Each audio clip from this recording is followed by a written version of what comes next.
OpenAI के chat GPT के आने से लोगों को एआई टूल के जरिए अपनी फोटोज को नए तरीके से निकालने के ऑप्शंस मिले हैं, जिसने जहां कहीं लोगों को खुश किया है तो वहीं डीप फेक के जरिए कई लोग इस टेक्नोलॉजी के बुरे शिकार भी बने हैं।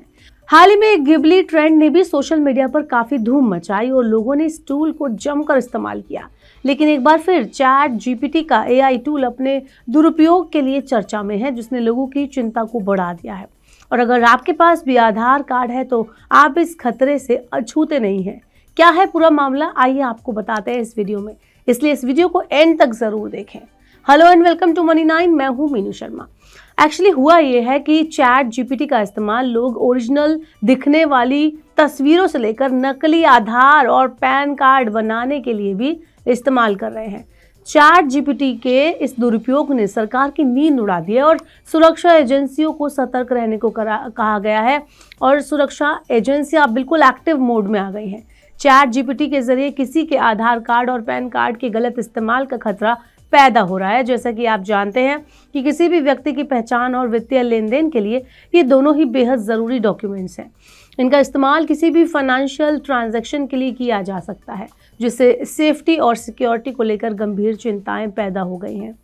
इस नकली कार्ड का इस्तेमाल आपके खिलाफ कहीं भी किया जा सकता है। एक्सपर्ट्स का मानना है कि एआई से बने पहचान पत्रों के दुरुपयोग की संभावना बहुत ज़्यादा है। इससे किसी को भी नुकसान पहुंचाया जा सकता है और जब तक इसकी ओरिजिनलिटी का पता चलेगा तब तक व्यक्ति को काफ़ी भारी चूना लग चुका होगा।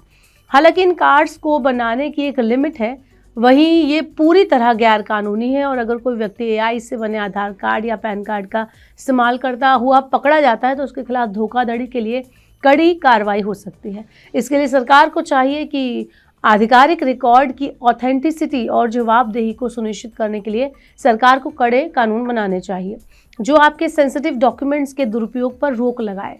कानून के अंतर्गत एआई के इस्तेमाल को सीमित करने के लिए अलग से कानून बनाया जाए, मतलब इसकी एक लिमिटेशन होनी चाहिए ताकि इस तरह के दुरुपयोग पर रोक लग सके, वरना इस तरह से बनाए गए इन सेंसिटिव डॉक्यूमेंट्स का इस्तेमाल किसी भी व्यक्ति के खिलाफ आसानी से किया जा सकेगा।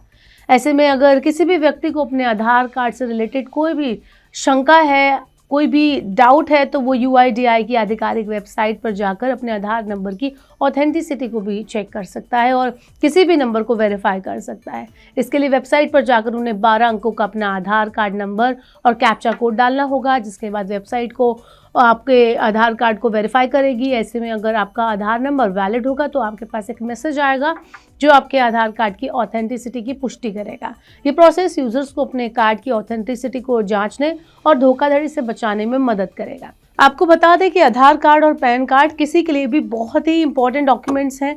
इनका इस्तेमाल देश में फाइनेंशियल सर्विसेज से लेकर किसी भी तरह के ज़रूरी कामों के लिए करना अनिवार्य है। ऐसे में किसी के भी आधार कार्ड से छेड़छाड़ करना या नकली कार्ड बनाना उसकी पहचान के साथ बहुत ही बड़ी धोखेबाजी है। ऐसे में आप भी इस दुरुपयोग से बचने के लिए अपने आधार कार्ड और पैन कार्ड को सेफ रखें, सिक्योर रखें, सुरक्षित वेबसाइट पर ही उसका इस्तेमाल करें और किसी भी अनजान व्यक्ति के साथ अपनी पर्सनल डिटेल्स शेयर ना करें, क्योंकि डिजिटल फ्रॉड के साथ एआई का ही गलत इस्तेमाल आपके फाइनेंशियल नुकसान आपको पहुंचा सकता है, आपको किसी भी बड़ी मुसीबत में डाल सकता है और आपको ऐसे मोड़ पर लाकर छोड़ सकता है जहां आप अपनी पहचान, अपना डाटा और अपने फाइनेंशियल जो सिचुएशन है उससे आप स्टक हो जाएंगे, उसमें फंस के रह जाएंगे और जो ये साइबर फ्रॉड्स हैं वो आपकी गाड़ी कमाई, आपका डाटा, आपकी सिक्योरिटी सब कुछ चुरा लेंगे। तो इसलिए आप अपने आप ही सावधानी बरतें, अपने आप को ही पहले सिक्योर करें। ये सब वेबसाइट्स पर, फेक वेबसाइट पर कोई भी क्यूआर कोड ऐसे ही स्कैन ना करें, कोई भी लिंक ना ओपन करें। तो शुरुआत आपको खुद से ही करनी पड़ेगी। ऐसे और वीडियोस के लिए देखते रहिए मनी 9 और आपका इस तरह के फ्रॉड के बारे में क्या कहना है आप हमें कमेंट बॉक्स में बता सकते हैं।